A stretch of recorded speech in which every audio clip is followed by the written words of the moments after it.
Kwa wiki moja nilikuwa hapo Nairobi Hospital, lakini sasa mara 2 mfululizo madaktari wamekuja wakanipima na zote zikatoka ati COVID negative. Kwa hivyo wamenitoa na mimi nikasema nitatoka ili niende nje niweze kuonana na wananchi, wanione ana kwa ana ya kwamba mimi niko sawa sasa. Tena wanipate ni fursa ya kuona miradi zingine za maendeleo hapa Nairobi na vile vile nje ya Nairobi, huko nchi ya Kajiado. Miaka karibu 10 iliyopita niliongea juu ya mambo ya miundo msingi. Nikaulizwa ati njia gani ambayo tunaweza kuleta maendeleo kwa njia ya kasi katika taifa letu. Nikasema number 1, infrastructure. Number 2, infrastructure. Number 3, infrastructure.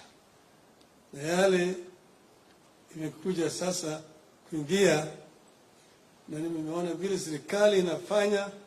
Hata ukichukua zile big 4 agenda, iko infrastructure ndani yake, na hiyo ni muhimu zaidi. Nchi mingi ambazo zimeendelea kwa njia ya kasi ni nchi ambazo zimechukua mambo ya miundo msingi kwa muhimu zaidi. Kwa mimi natoa shukrani kwa serikali. Najua wakati huu ni wakati ngumu kwa taifa letu, wakati sisi tumekumbwa na janga hii ya corona, na tena imerudi kwa njia ambayo iko mbaya zaidi. Tunazidi kupoteza wenzetu kila siku, viongozi, watoto wa shule na kadhalika. Lakini mpaka sisi tuzidi kujihadhari na kufuata yale kanuni ambayo inatoka kwa wataalamu ambao tumeweka pale. Najua ni gumu zaidi. Tena kuna eneo zingine za uchumi ambayo watu wanaumia kabisa. Na mimi najua ya kwamba serikali itajaribu kusaidia wale wengine ili waweze kumudu shida kwa wakati huu kama sasa. Sasa tunaelekea kwenye sherehe ya Pasaka. Ina sababu nataka nichukue fursa kutaka kila Mkenya, ingawaje tuko na shida, lakini tuwe na Pasaka njema kila mahali ambayo sisi tutakuwa. Vile rais amesema, mbele tuko na kazi ya kufanya ya kuunganisha Wakenya ili Wakenya waje kama kitu kimoja. Tunataka kurudisha Kenya kwenye gurudumu pale ambaye ilianza wakati tulipopata uhuru, ili Wakenya wawe kama Wakenya ambaye hakuna ubaguzi ya ukabila, ubaguzi ya kijinsia, ubaguzi ya kirangi na kila kitu. Mimi nina hakika tukiungana pamoja tutafaulu.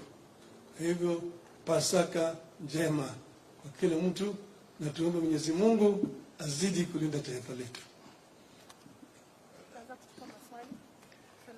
Asante. Kwa hivyo wapatie nafasi kuuliza maswali zenu. All right.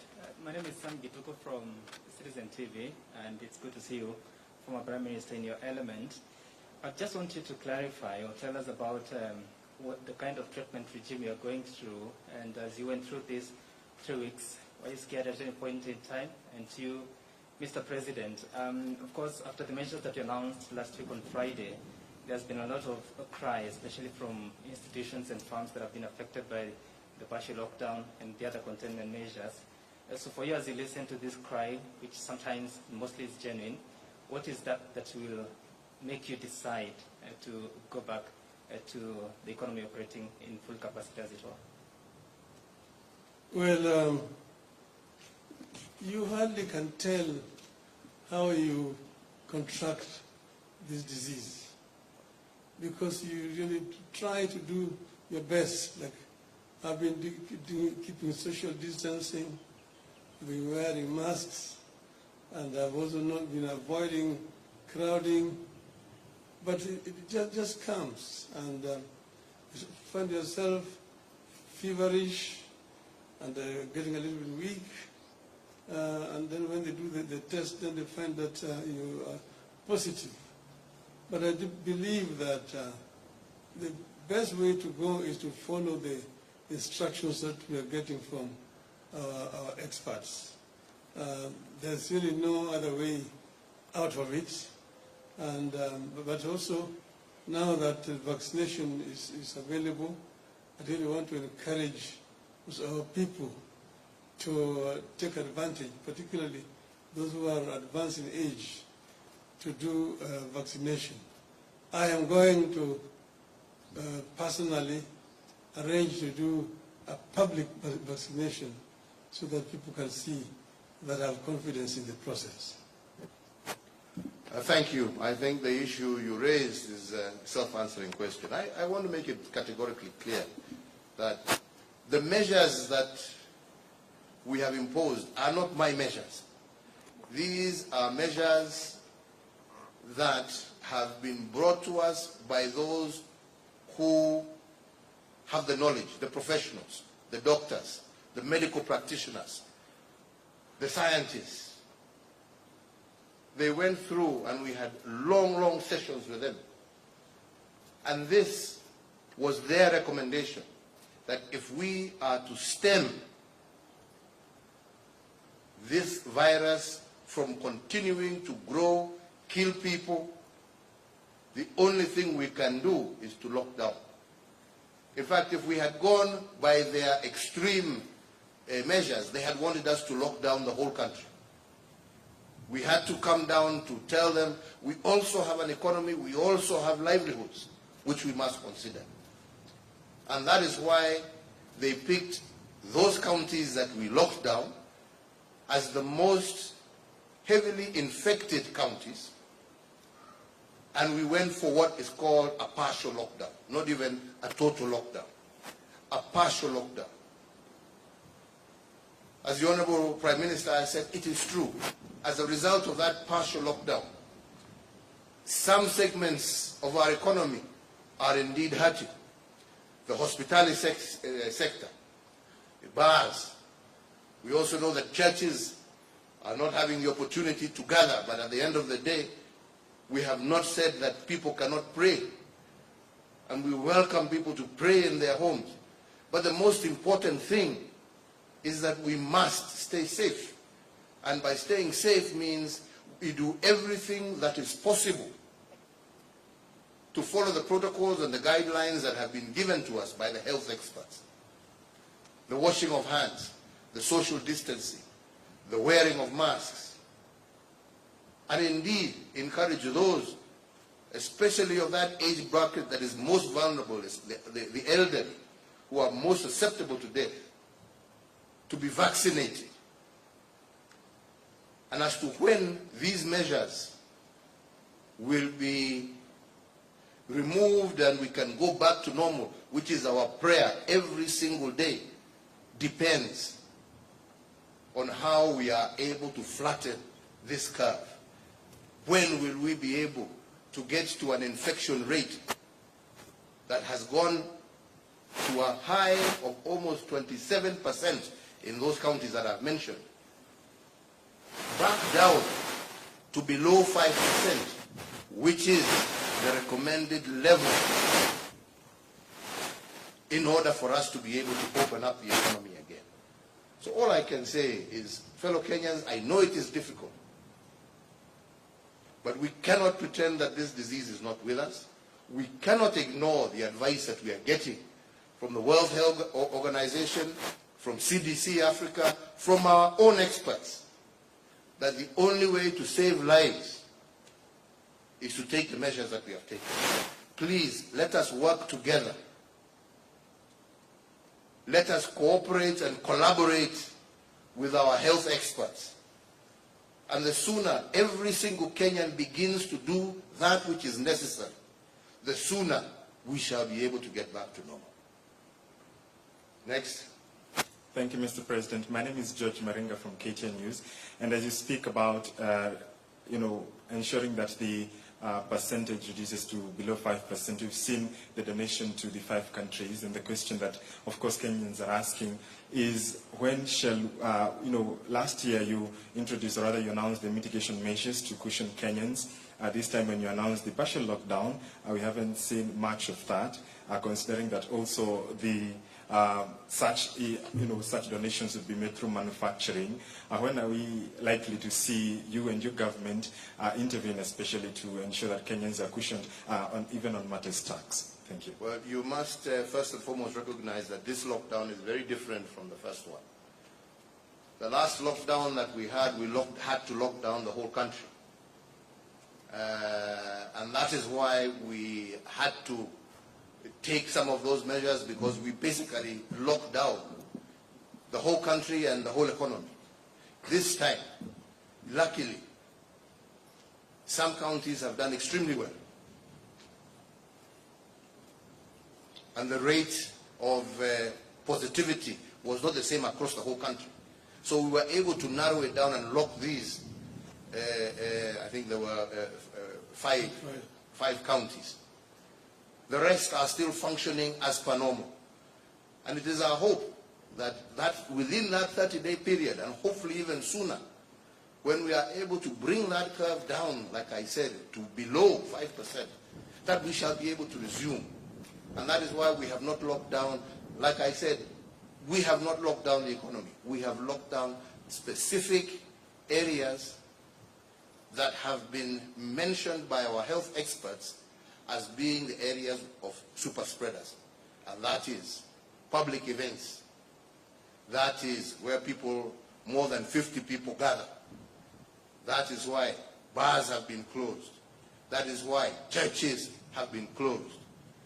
But the rest of the economy is still going on. We have not closed our markets. They are still operating, all within normal operation times. We have not closed down factories. In fact, factories are still operating on double shift. Yes, so we have a problem in the hospitality sector. We possibly also will have a problem in the entertainment sector. And we will look to see how we can work together to support some of these sectors. But that will have to be on an issue-by-issue basis, because it's not, when you talk tax, you talk about the whole country. You're not talking about a section of the country. So we will have to look at whatever measures that we can take that can specifically apply to within those particular counties. We have, for example, in Nakuru, where they have said there will be no licenses, it will be paid, because that is how they are going to cushion the business operators in Nakuru. We hope the other counties will also do similar interventions, so that the levies that people have been paying and so on and so forth, are waived in those counties that are affected. So it will have to be a case-by-case basis, because this is not a national lockdown, and we cannot do different tax measures, for one county as opposed to another. This is what I hope you will understand. All right, thank you, Mr. President. My name is Gina Kirori from NTV. My first question is to do with the hospitality sector. Are there any specific incentives that are going to be put in place to cushion those? I think I've just answered that. In terms of domestic travel, because there's still that issue of domestic travel, of flights chartering from back and forth. Are there any specific incentives for that sector? And my second question is, with what happened with the third wave, political rallies were banned, but we saw double standards several times. What's going to be done differently now to ensure that when you say political gatherings are banned, they are banned and no one is going to go through with them? Thank you. Let me put it to you this way, because I think it is a reverse question. I think that you have a huge responsibility to show out those people who are breaking. That is why, specifically today, when we went to launch these roads that we were doing, when we went on the inspection site, we have actually done it virtually, only with the company of the Right Honorable Prime Minister and yourselves. We didn't call in the general public. We counted on you, and we thank you very much for being able to accompany us, so that other Kenyans are also able to see and to take note of what is happening.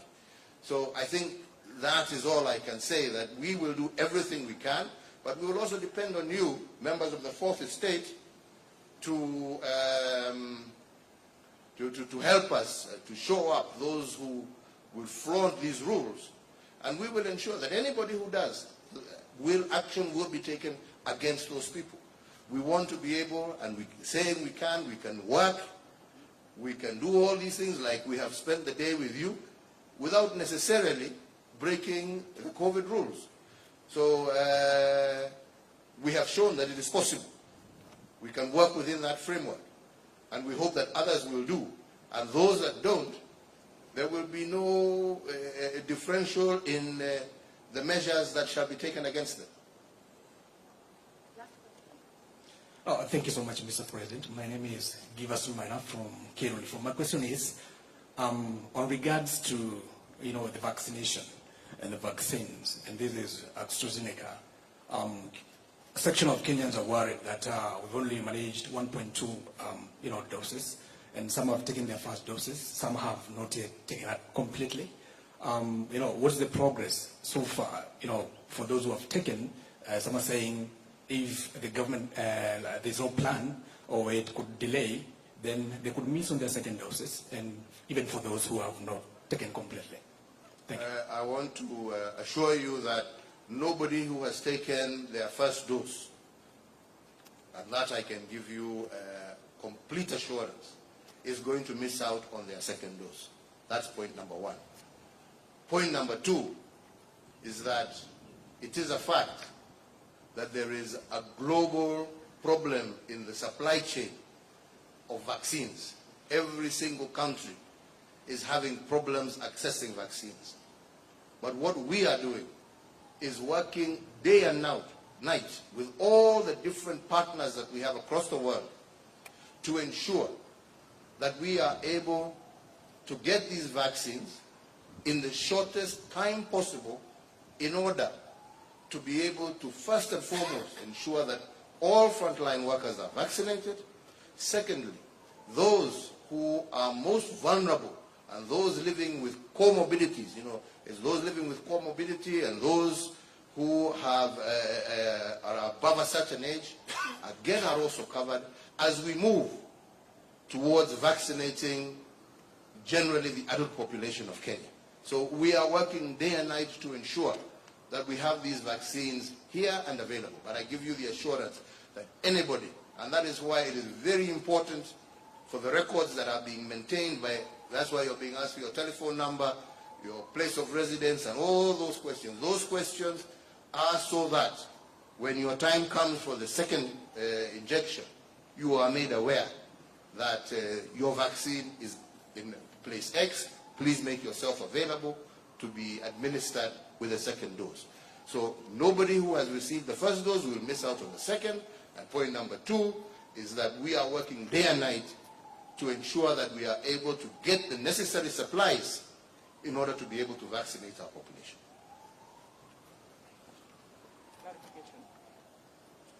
Yes? So there's a question I raised with the former Prime Minister. He didn't quite respond. And I was specific on, during the treatment regime you went through, what exactly are you going through on a daily basis? What was it like, just quickly? And then secondly, how are you feeling this afternoon? Well, I thought I responded. I say that the first when I was admitted at Nairobi Hospital, they put me on a certain drug that they were administering intravenously for the past 5 days. And when they stopped that drug, then when I went back, actually I was in a regime of a mixture, more of herbal drugs that I was able to receive. And that's what I've been using. And secondly, I've been steaming a lot in the evenings. And then, of course, I was on oxygen for a while. And then eventually they weaned me out of the oxygen, because my oxygen levels are 90 and above. But it is a process. it takes a process, and one just have to be at it and has to be disciplined and follow the instructions of the doctors. Well, thank you all very much, and once again, from both of us, we wish the whole country, all Kenyans, a happy Easter. To all our Christian brothers and sisters, my plea to you once again also, please, please, stay safe. Stay safe for your sake, for the sake of those that you love, for the sake of your neighbors, for the sake of your friends. Let us stay safe during this particular holiday, and together, I am certain, we shall defeat this invisible enemy. May God bless you all. Thank you, colleagues from the media, for accompanying us and being able to participate with us as we have been inspecting these projects and telling Kenyans what is going on. And we all wish you the very best. Thank you all very much. Tunashukuru sana. Asanteni sana. I don't know whether you have another... No, I have nothing more to add. Happy Easter to all our people. Asante.